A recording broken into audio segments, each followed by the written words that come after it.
Olá, boa tarde a todos. Vamos dar continuidade ao nosso conteúdo programático. A última aula eu falei com vocês sobre ação penal privada subsidiária da pública. E hoje nós vamos falar de algumas causas extintivas da punibilidade na ação penal privada. Ou seja, nós vamos falar de 4 institutos. Nós vamos falar da renúncia, nós vamos falar da decadência, vamos falar do perdão do ofendido e vamos falar da perempção. Inicialmente, vamos falar sobre a renúncia.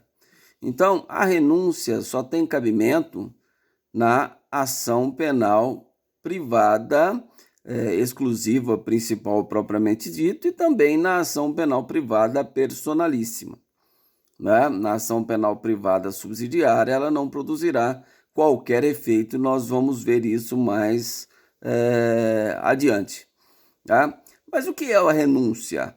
A renúncia ela está adstrito ao princípio da conveniência na ação penal privada. Ou seja, se eu tenho a conveniência de propor ou não uma ação penal privada contra alguém, eu posso renunciar a esse direito. Eu posso fazer uma manifestação de vontade no sentido de renunciar a esse direito que eu tenho de propor a ação penal privada, ou seja, de propor uma queixa-crime. Né? Então, eu simplesmente manifesto, nós vamos ver as formas da manifestação, a minha renúncia ao direito de acionar ao Estado para responsabilizar alguém num crime de ação penal privada, principal, exclusiva ou propriamente dita, e na personalíssima, exceto na ação penal privada subsidiária da pública. Então, nós temos uma característica especial em relação à renúncia, ou seja, ela é unilateral, ela é um ato que independe de aceitação da parte contrária. Olha, se vocês cometeram um crime contra a minha pessoa, eu posso renunciar a esse direito que eu tenho de processá-los. Né? Então, até o momento do tempo que eu tenho para propor a ação penal privada, a queixa-crime contra vocês, eu posso renunciar a esse direito que eu tenho. Né? Em regra geral, os 6 meses que eu tenho para apresentar a queixa-crime. Então, ela independe da manifestação de vontade, de aceitação de qualquer um de vocês que havia cometido o crime. Por quê? Porque não se tem a ação proposta, então não tem nenhuma relevância exigir a concordância de vocês para que eu possa renunciar a esse direito que eu tenho de manifestar o desejo de renunciar o direito que eu tenho de propor ação. Né? Então, a renúncia ela ocorre sempre antes, né? Não existe a propositura da ação. Ela tem uma característica que é unilateral, ou seja, ela independe de aceitação da parte contrária. Existe também 2 formas de renúncia. A renúncia ela pode ser expressa, ou seja, você mesmo produz um documento e assina esse documento, entrega para a parte contrária que você está renunciando esse direito que você tem de propor a queixa-crime contra esta pessoa. Então é um documento formal, é um documento produzido por escrito, e ela pode ser também tácita, que é a renúncia tácita. Tudo isso que eu estou dizendo está previsto no artigo 104 do Código Penal e seu parágrafo, está previsto no artigo 49 e 50 do Código de Processo Penal. Em relação ao artigo 50, nós vamos ver que não existe a sua aplicação em relação à renúncia em virtude da entrada do Código Civil de 2002. Eu vou falar isso mais adiante. Então, nós falamos aí 2 modalidades de renúncia. A renúncia expressa e a renúncia tácita. Esta renúncia tácita, o que seria a renúncia tácita? Seria uma manifestação inequívoca no sentido oposto à propositura de uma queixa-crime contra alguém. Por exemplo, o sujeito comete um crime contra a minha pessoa e eu simplesmente vou chamar para ser padrinho de um filho meu de batismo, por exemplo. Nesse caso, eu estaria praticando um ato incompatível com a vontade de processar aquela pessoa. Isto é renúncia tácita. Da mesma forma, vocês cometeram um crime contra a minha pessoa e na semana que vem eu convido vocês para realizar um churrasco na minha casa. Nesse caso, eu estaria praticando um ato absolutamente incompatível com a vontade de dar início a uma queixa-crime contra vocês. E isso é renúncia, né? Então, diz o artigo 57 do Código de Processo Penal que tanto a renúncia tácita quanto o perdão tácito admite-se qualquer meio de prova. Então, se vocês praticaram o crime, né, e eu renunciei a esse direito tacitamente, vocês, se eventualmente eu propor uma ação contra vocês, vocês poderão utilizar como prova filmagens, fotografias, conversas gravadas. Tudo isso pode ser utilizado para demonstrar esse ato inequívoco por mim praticado com a vontade de processá-los criminalmente. Tá certo? Então, esses são os fundamentos da renúncia. Agora, tem uma questão em relação à renúncia que deve ser bem explicada e eu vou tentar aqui passar esse exemplo para vocês. A renúncia, diz o artigo 49, que é a renúncia tácita, que se você renunciar a um dos autores do crime, essa renúncia a todos se estenderão, Então, o que significa isso? Se A, B, C e D foram autores de um crime de ação penal privada e eu, por um motivo especial, porque A era meu colega de escola, eu deixo ele fora do polo ativo da ação. Eu entro com ação somente contra B, C e D, deixando A fora do polo ativo da ação. Então, eu não posso fazer isso. Por que eu não posso?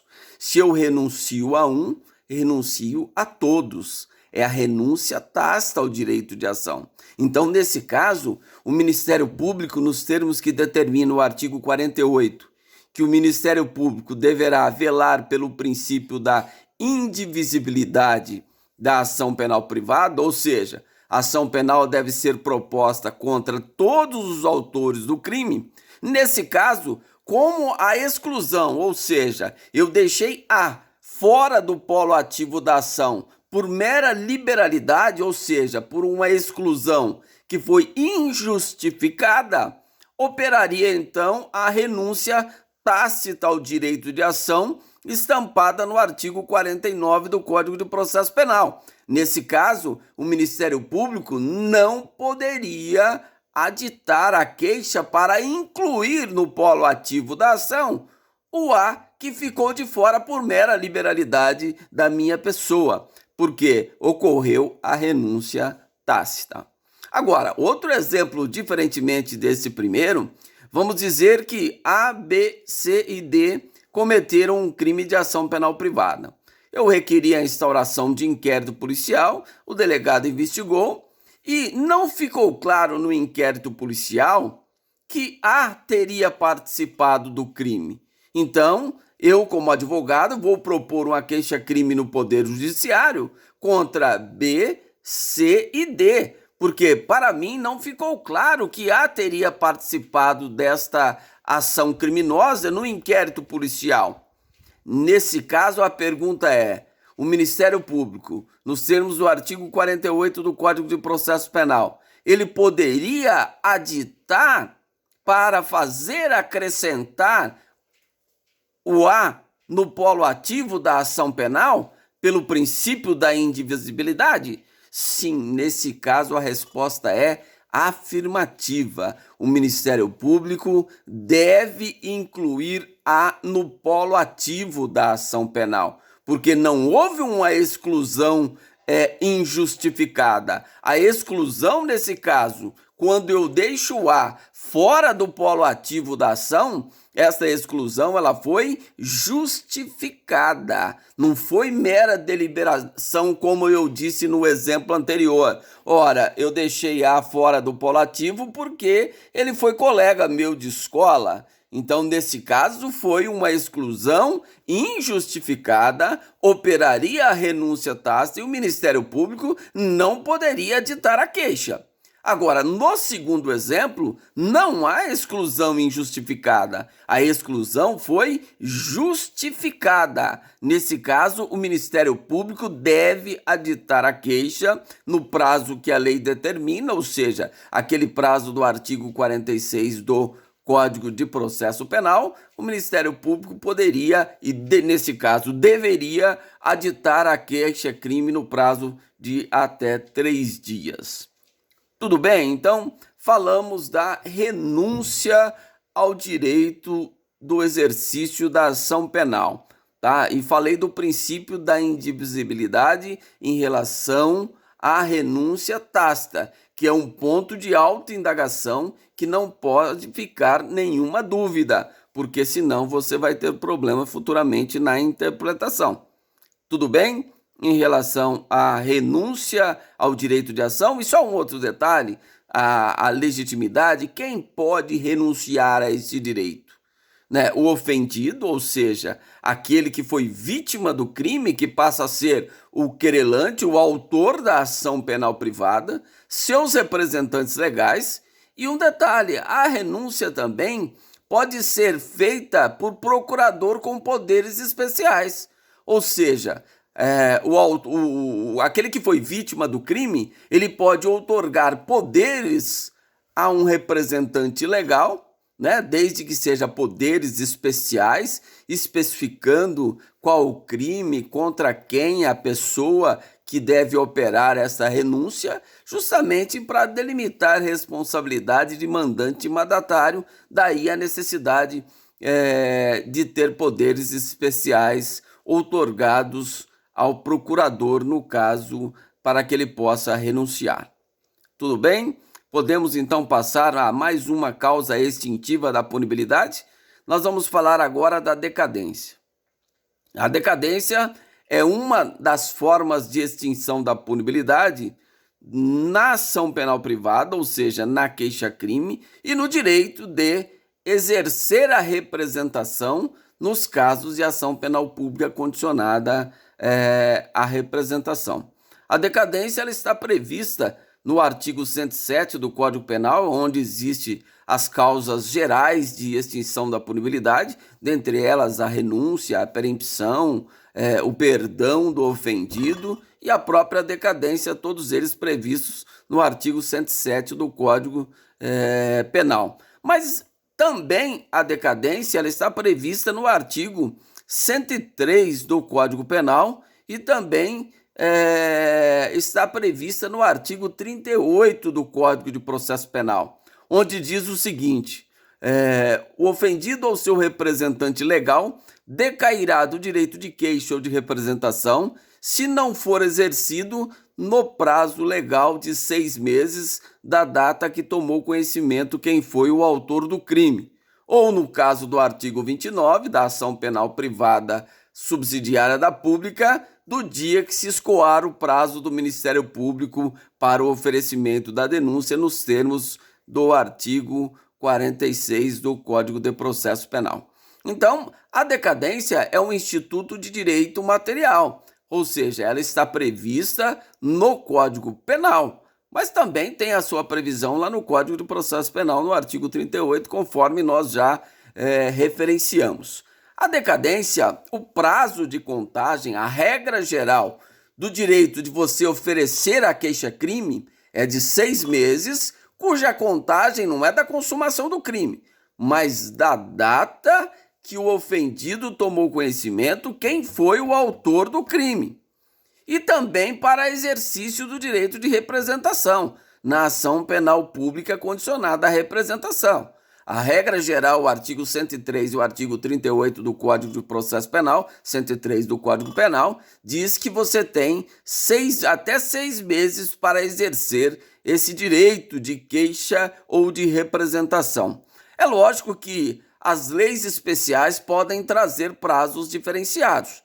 A exemplo, o crime contra a propriedade material, no caso de ação penal privada, o prazo que você tem para exercer o direito de queixa é de 30 dias, a contar da homologação do laudo pericial pelo juiz, nos termos do artigo 529 do Código de Processo Penal, cujo procedimento especial que ainda se aplica em relação à queixa-crime.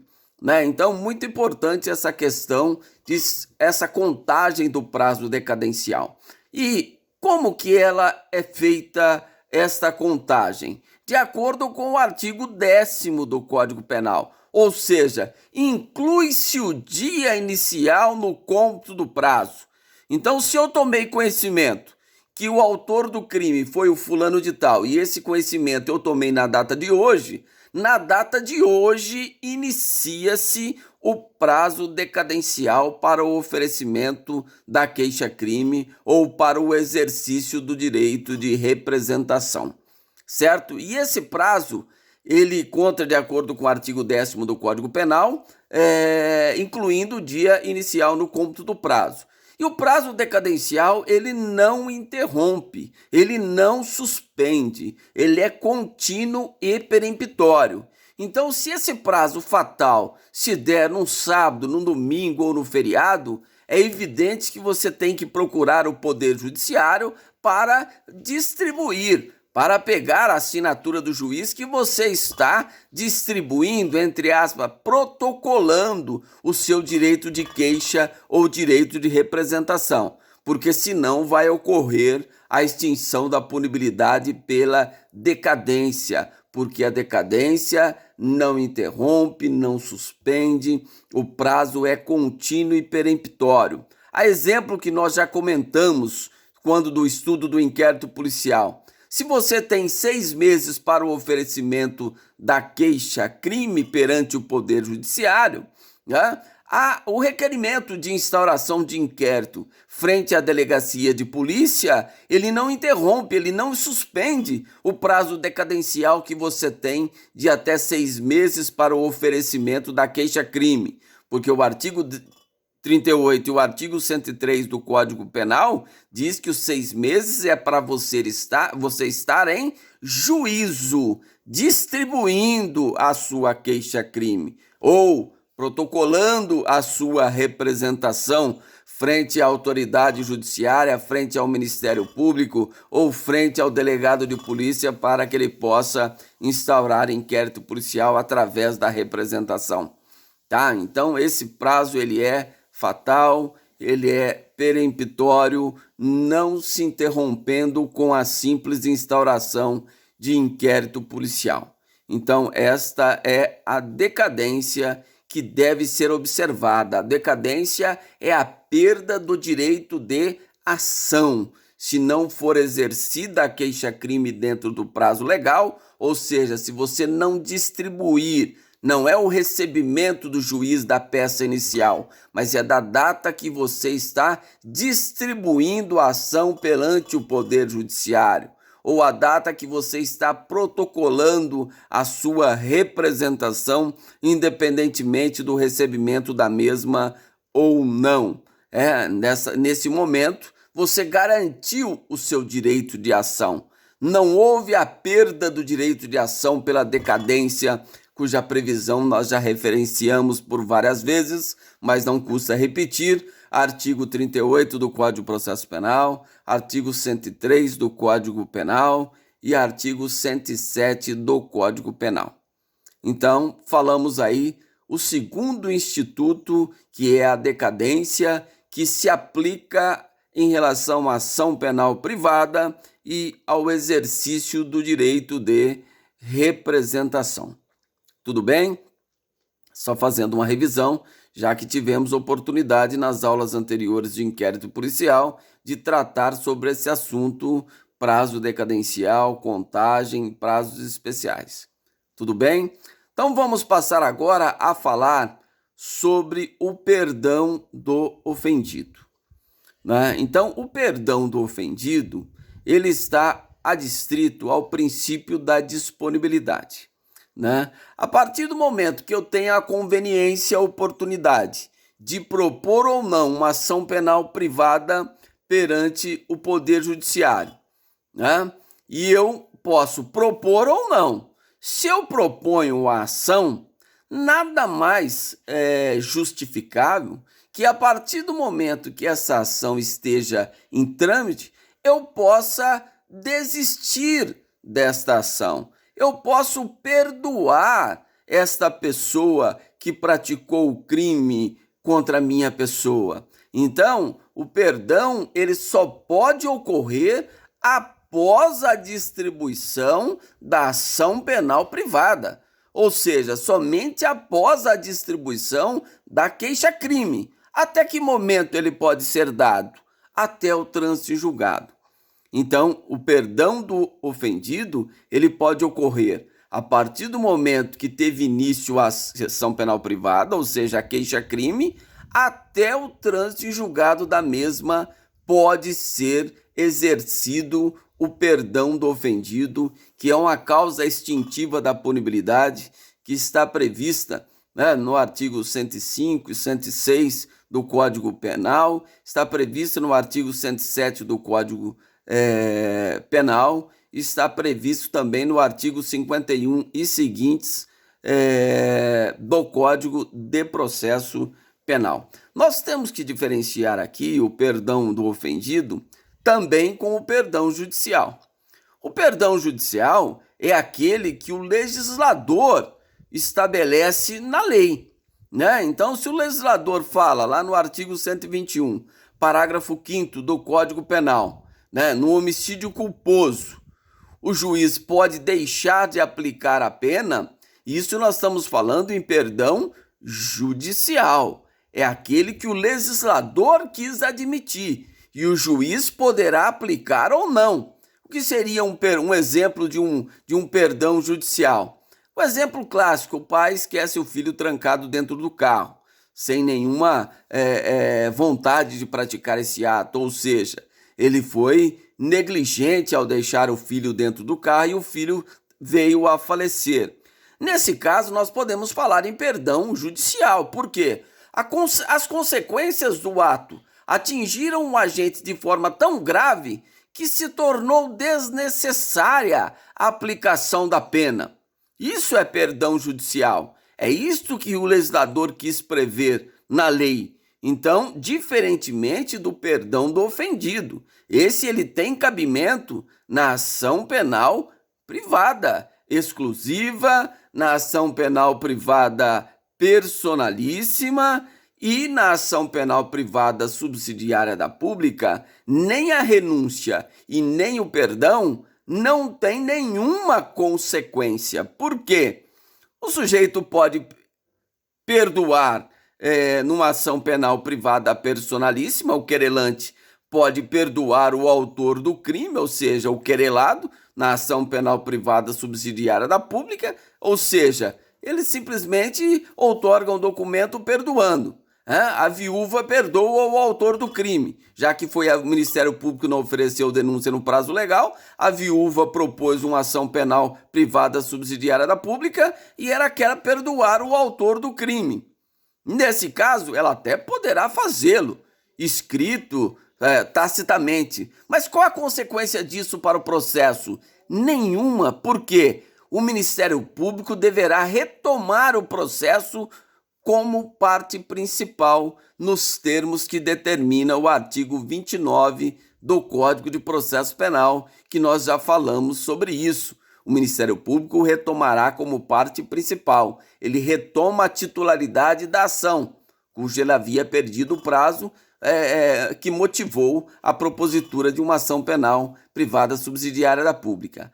A renúncia também não tem nenhum efeito numa ação penal privada subsidiária da pública. Por quê?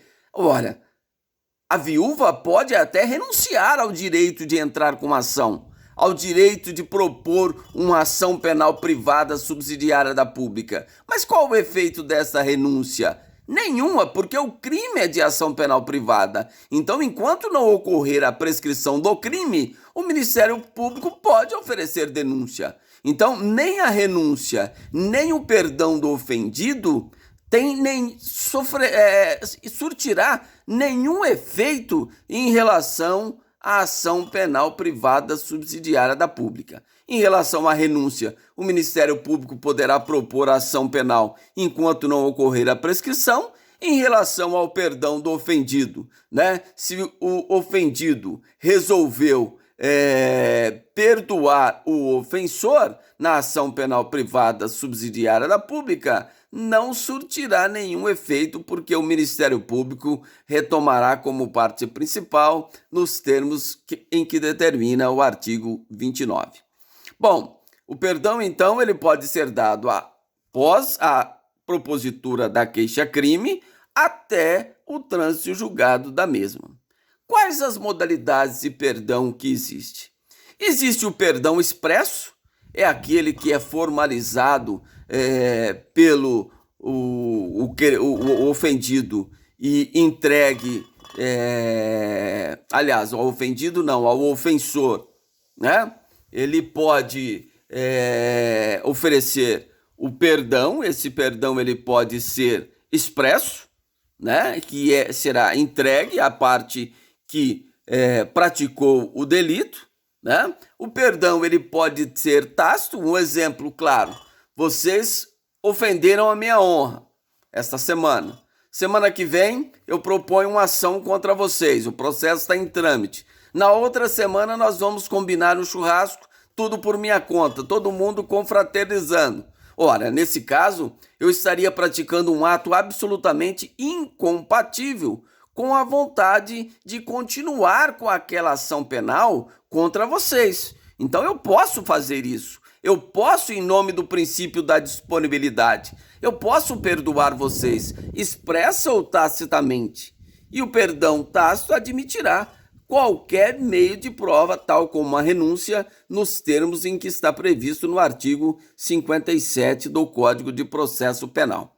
Existe também o perdão processual, ou seja, é aquele perdão que ocorre dentro do processo. Por exemplo, numa audiência entre o querelante e o querelado, o ofendido resolve perdoar o seu ofensor. Né? Nesse caso, o perdão ocorreu dentro do processo. E ele pode ser dado fora do processo. E aí constará de declaração expressa e será juntada ao processo. Nesse caso, o juiz vai intimar a parte interessada a dizer se ela aceita ou não o perdão. Então, nós temos 4 formas de perdão do ofendido: a forma expressa, a forma tácita, a forma processual e a forma extraprocessual. E quem pode dar o perdão, né? Quem pode oferecer o perdão? Nesse caso, o ofendido, seu representante legal ou procurador com poderes especiais também poderá apresentar o perdão no processo ou fora dele, né? Então essas são as pessoas legitimadas a oferecer o perdão do ofendido, certo? Agora vamos passar a falar da aceitação. Bom, apresentado o perdão em qualquer das modalidades, o juiz indagará se a parte aceita ou não o perdão. Por que ele é bilateral? Ele depende de aceitação, diferente da renúncia, que é unilateral. Não existe a propositura de ação. No perdão, já existe uma ação proposta, então ele é o quê? Bilateral. Ele depende de aceitação para que possa produzir qualquer efeito. Ah, mas por que a parte ofendida tem que aceitar o perdão? Olha, no caso, imagine vocês cometeram um crime contra a minha pessoa, né? O processo está em andamento, mas eu quero perdoar vocês. Bom, se eu quero perdoar vocês, seja em qualquer das formas que nós já aventamos, o juiz deverá indagar vocês se vocês aceitam o perdão ou não aceitam o perdão. Mas por que vocês não iriam aceitar? Qual que é o motivo que vocês teriam para não aceitar o perdão? Justamente para provar, dizer, olha, nós somos inocentes, nós não praticamos crime algum. Isto é uma denunciação caluniosa. Então vocês podem recusar esse perdão que eu estou oferecendo a vocês para posteriormente, que eu seja processado por uma denunciação caluniosa, que é um crime de ação penal pública que está prevista no artigo 339 do Código Penal, ou por uma acusação falsa de crime, que eu responderia também perante a lei. Por isso que o perdão depende de aceitação, por isso que ele é bilateral. Então você vai ser intimado que você tem o prazo de 3 dias, de até 3 dias, para dizer se aceita ou não o perdão. Se você ficar em silêncio, e aqui a lei é interessante, que quem fica em silêncio não diz nada. Mas aqui em relação ao perdão, quem fica em silêncio significa que aceita o perdão. Então você vai ser intimado para dizer que no prazo de 3 dias, se você aceita ou não o perdão. Antes você pode manifestar dizendo, olha, aceito, resolveu o problema. Se você não disser nada, se você ficar em silêncio, o silêncio importará em aceitação. Isso é o que diz a lei. E é evidente que quando o juiz te intimar, nesse mandato de intimação, certamente deve constar essa advertência. Que, olha, você tem 3 dias para dizer se aceita. No silêncio, importará em aceitação. Tá? Então, se você permanecer em silêncio, significa que você aceitou. Tá? Em relação àquele que não aceitar, vamos imaginar que são várias as pessoas que estão sendo acusadas. Em relação àquele que não aceitou o perdão, o processo vai tramitar normalmente. Tá? Só que eu não posso perdoar uma pessoa só. Se eu perdoo a um, eu perdoo a todos. Porém, em relação àqueles que não aceitam o perdão, não surtirá nenhum efeito. O processo será desenvolvido regularmente e com a intenção, certamente, de provar a sua inocência. Tá? Então, tudo isso, essa advertência deve constar no mandado judicial de intimação para tal procedimento, caso esse perdão não tenha ocorrido em audiência, não tenha ocorrido dentro do processo. Agora, se ele for um perdão tácito, depende da parte ofendida demonstrar perante o Poder Judiciário que o autor do crime se manifestou no sentido de perdoar, praticando um ato incompatível com a vontade de continuar com aquele processo. Ele está dispondo daquele processo. Por isso que aí vige o princípio da disponibilidade e não da indisponibilidade da ação penal pública, condicionada ou incondicionada, que no artigo 42 diz que o Ministério Público não poderá desistir da ação penal que haja interposto. Aqui, diferentemente, o querelante pode abrir mão, ele pode desistir, ele pode perdoar. Se ele ainda não entrou com ação, ele pode renunciar expresso ou tacitamente. Ou simplesmente, se ele não fizer nada, se não exercer o direito no prazo de 6 meses, ocorre a perda do direito de ação com o Instituto da Decadência, que também é causa extintiva da punibilidade. Em relação à aceitação, se o sujeito for, se o ofendido, ele for incapaz, ou sofrer uma doença mental, e houver alguma divergência entre ele e o procurador, o juiz poderá nomear um curador especial para manifestar se aceita ou não o perdão do ofendido que fora proposto na ação penal privada, tá? seja privada principal ou exclusiva ou propriamente dita, na personalíssima, dizendo, em relação à ação penal privada subsidiária da pública, nem a renúncia nem o perdão surtirão qualquer efeito que seja. Em relação à renúncia, o Ministério Público, enquanto não ocorrer a prescrição, se for um crime de ação penal pública, ele pode ir lá e oferecer a denúncia, né? Mesmo que a parte tenha renunciado. Se for uma ação penal privada subsidiária da pública, se o querelante resolveu perdoar, nos termos do artigo 29, o Ministério Público retomará esta ação como parte principal.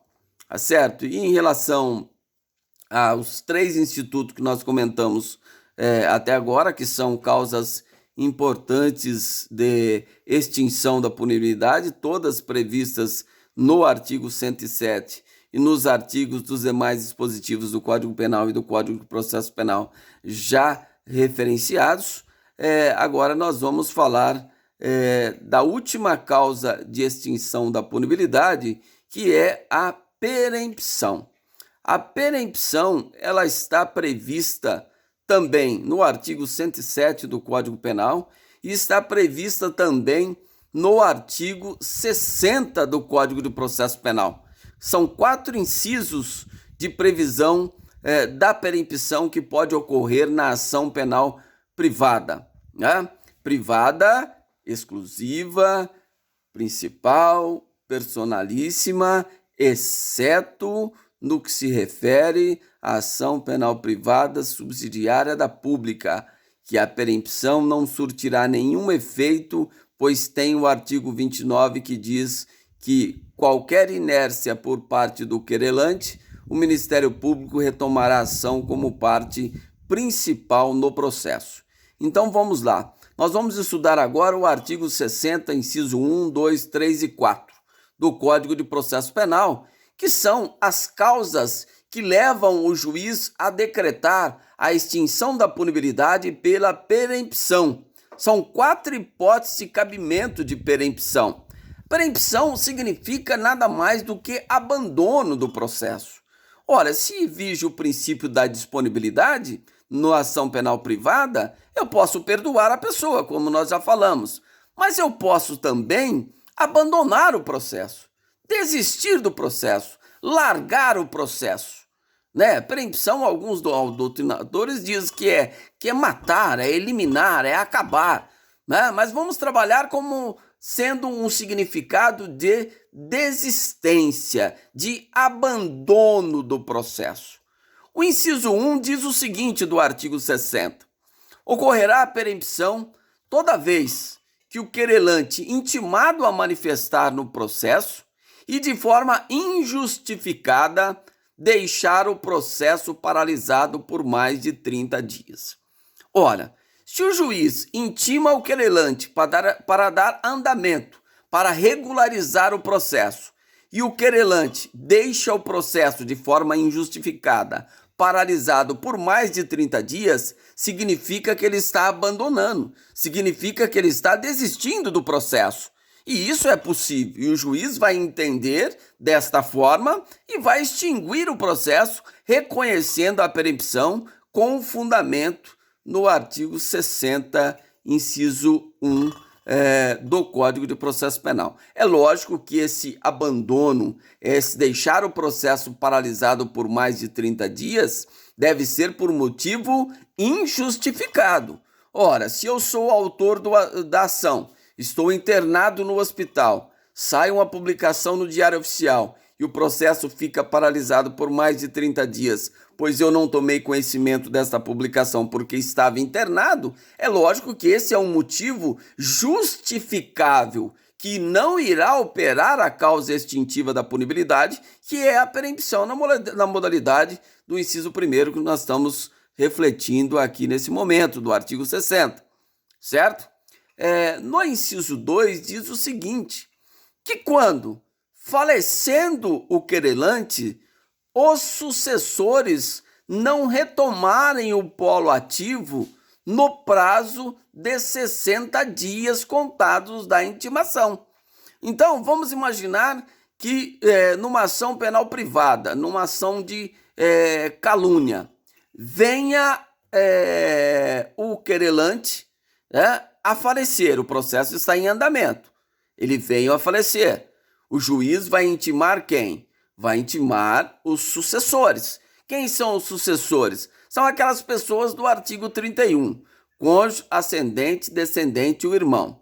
A partir do momento que nesta ordem essa pessoa intimada, não iniciar, não dar andamento no processo, no prazo de 60 dias contados da intimação, irá ocorrer a perempção, irá ocorrer a causa extintiva da punibilidade.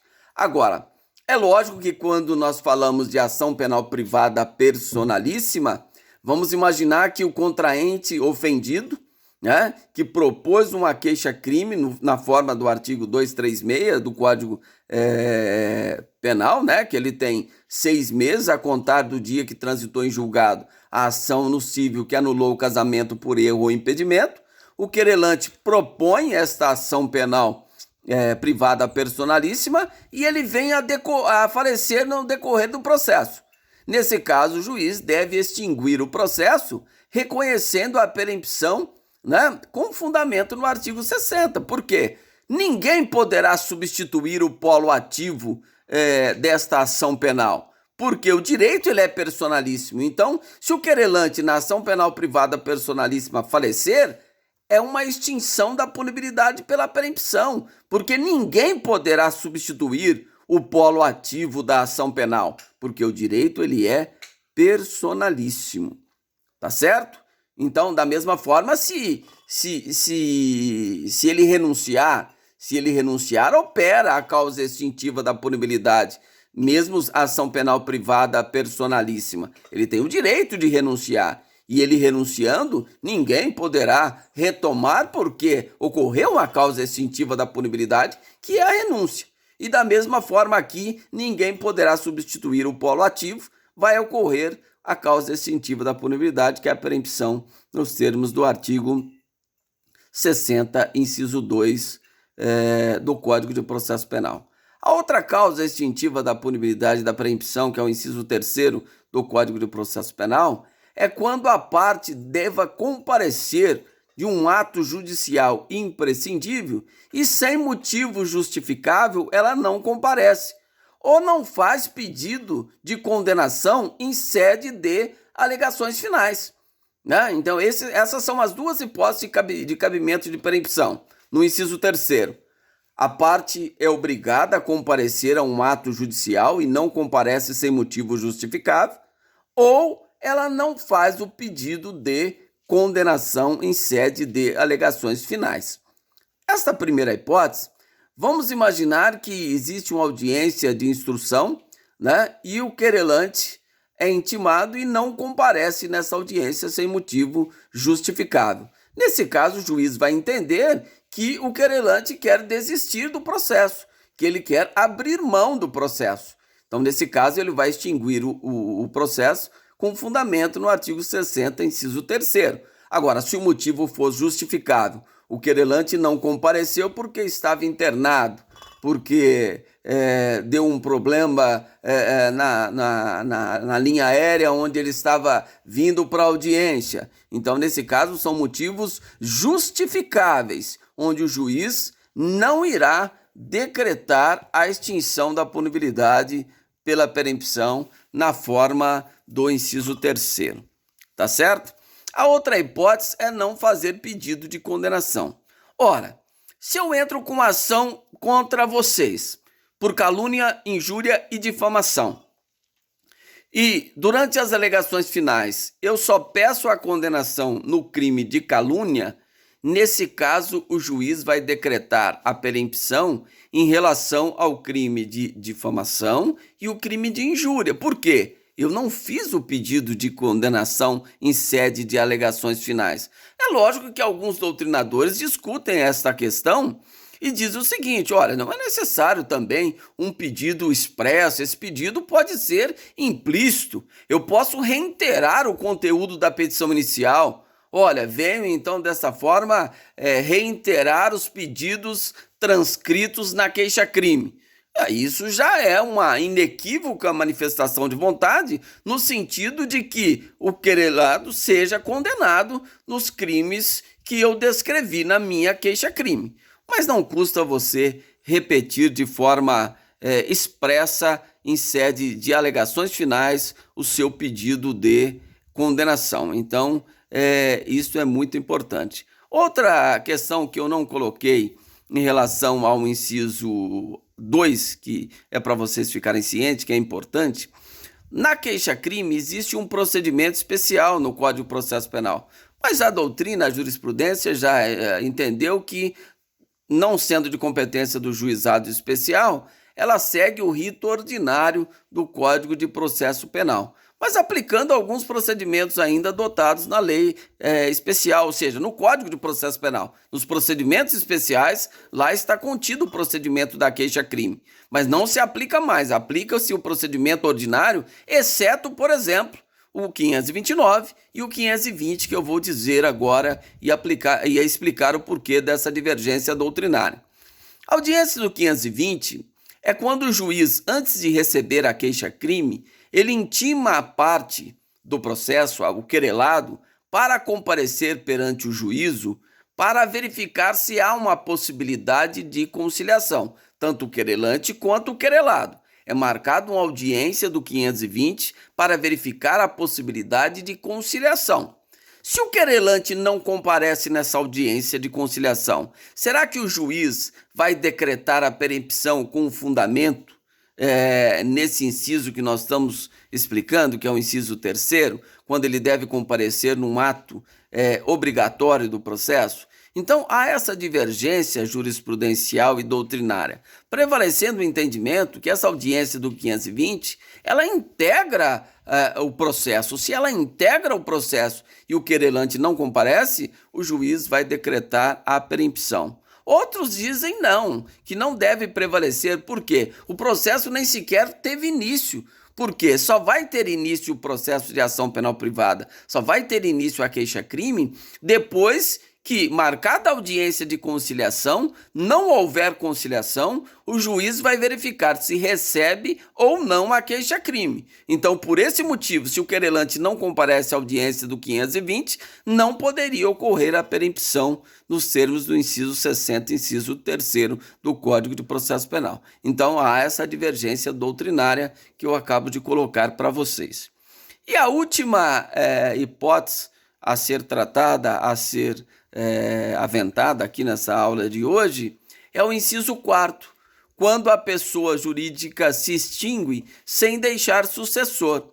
Então, se a pessoa jurídica que pode ser querelante, ela pode ser vítima de crime, né? Desde lá da época lá do crime, a lei dos crimes ambientais, já se admitia que a pessoa jurídica poderia cometer crime, né? Então, nesse caso, se a pessoa jurídica for a querelante e se extinguir sem deixar sucessor, nesse caso o juiz vai decretar a extinção da punibilidade pela perempção, extinguindo o processo com fundamento no artigo 60, inciso 4º do Código de Processo Penal. Quanto a esse inciso, acredito que não tenha nenhuma dúvida a esse respeito. Outro detalhe que eu queria explicar para vocês, no que se refere à indenização, vamos imaginar que em relação à renúncia, volto aqui a explicar um detalhe especial em relação à renúncia, nos termos do artigo 74 do Código, da Lei Especial 9.099 de 95, ou seja, na Lei do Juizado Especial, se você faz um acordo, você está renunciando ao direito de queixa ou de representação. Então, a indenização recebida em um acordo, nos termos do artigo 74 da Lei 9.099 de 95, importará em renúncia ao direito de queixa ou de representação. Agora, fora desse contexto do artigo 74 do Juizado Especial Criminal, no procedimento ordinário, se vocês ofenderam a minha honra, né? por calúnia, injúria e difamação, na presença de várias pessoas, que são causas de aumento de pena, em concurso material, em concurso de crimes. Nesse caso, eu recebendo uma indenização, não importará em renúncia ao direito de ação. Eu poderei sim ainda propor uma ação privada contra vocês, uma queixa-crime contra vocês, tá? Então, a simples indenização não importa em renúncia ao direito de ação, exceto se isso ocorrer no juizado especial criminal, nos termos já referenciados no artigo 74 da Lei 9.099 de 95, que determina que, feita a transação penal, ou seja, feito um acordo, recebido o valor, reparado o dano, né, estaria ocorrendo uma renúncia ao direito de queixa ou de representação. Então, essa é uma questão muito importante que eu queria abordar e no primeiro momento nós deixamos passar e voltamos para reprisar para que isso possa ficar bem definido na mente de vocês. Então, essa foi a nossa aula de hoje sobre as 4 causas extintivas da punibilidade: a renúncia, a decadência, o perdão do ofendido e a perempção, que estão previstas no Código de Processo Penal, no Código Penal, né, conforme nós já tratamos aqui. Então, desejo e espero que todos estejam bem, cuidando da saúde, e na próxima aula estaremos aqui com um novo tema, passando o conteúdo programático para vocês. Tenham todos uma boa tarde. Obrigado.